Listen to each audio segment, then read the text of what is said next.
আমরা জেনে খুশি হলাম, যদিও স্ক্রলে দেখছিলাম যে বিডিআর সংক্রান্ত পুনঃতদন্তের একটা কমিশন হয়েছে। আমরা খেয়াল রাখবো, নিশ্চয়ই এই কমিশন জাতির আশা পূরণ করবে এবং শহীদ পরিবারেরও ইচ্ছা পূরণ করবে। যদি কোনো ঘাটতি থাকে, আমরা টার্মস অফ রেফারেন্স এখনও দেখি নাই, সদস্যদেরকেও দেখি নাই। যদি প্রয়োজন হয় আমরা রিকোয়েস্ট করব কোঅপ্ট করতে, এবং টার্মস অফ রেফারেন্স যদি প্রয়োজন হয় আমরা সাজেস্ট করব যেন এটাকে আরও বেশি কার্যকর করা হয়। প্রথম কমিশনে যেটা ব্যর্থতা ছিল সেটা আরেকবার রিপিট করা যাবে না কোনো অবস্থাতেই, তাহলে জাতি আরেকবার হতাশাগ্রস্ত হতে বাধ্য হবে।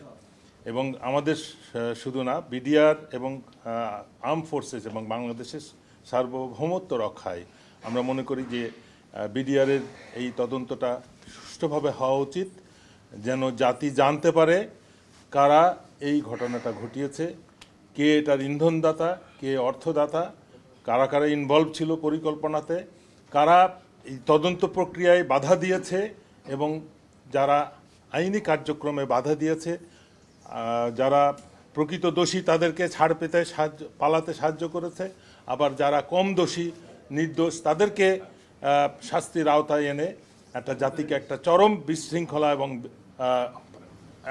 পরিস্থিতির মধ্যে ফেলে দিয়েছে।